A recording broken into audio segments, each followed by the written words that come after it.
ठकराठू reporter Sajjad Hussain मंगी ठकराठू वेझो ॻोठ मोची दड़ो जे रहवासी 25 साला माई मोरज़ादी मोहतम पुर इसरार बीमारी में मुब्तला हुजण सबब 4 सालनि खां बीमारी जे बिस्तरे ते पियल आहे। ॾिहाड़ी ते मेहनत मज़दूरी कंदो आहियां, घर में पयल अनाज ऐं ॿियो अलाह तला विकिणी घरवारी जो इलाज करायो, को फ़र्क़ु न पियो। हाणे डॉक्टरनि वॾियुनि अस्पतालुनि जो ॾस ॾेई रहिया आहिनि। असां वटि बचनि जो पेट पालणु ॾुखियो आहे, ग़ुर्बत सबब इलाज नथो कराए सघां।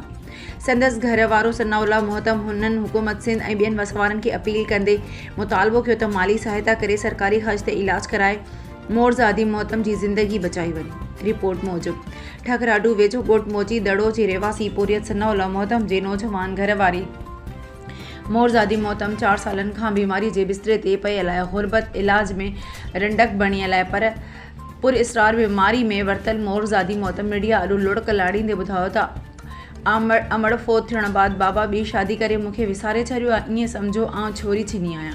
बीमारी ते ख़र्चनि अचण करे सोहरे बि मुंहिंजे मुड़ुस खे जुदा करे छॾियो आहे। मुंहिंजो घर वारो ॾिहाड़ी ते मज़दूरी करे बस आहर इलाज बि कराए पियो ऐं घर जो ख़र्च बि ॾुखियो हलाए थो। हाणे हितां जे डॉक्टरनि लाइ इलाज करे वॾनि अस्पतालुनि जो ॾस ॾिनो आहे। घर में पियल अनाज ऐं ॿियो अलाह तला विकिणी इलाज करायो, को ख़ातिर ख़्वाह इलाज न थी सघियो। हाणे तकलीफ़ वधंदी पई वञे, जंहिं सबबु मुंहिंजो मुड़ुस बि परेशान हाल आहे। डॉक्टर चवनि था घरवारी जो जल्द कंहिं अस्पताल में इलाज कराए, हाणे उहा बचड़ा पालिया या इलाज करायां। का वसियत कोन्हे। हिननि हुकूमत सिंध ऐं ॿियनि वसवारनि खे मुतालबो कंदे अपील कई त माली सहायता करे सरकारी ख़र्च ते इलाज कराए मोरज़ादी मोहतम जी ज़िंदगी बचाई वञे।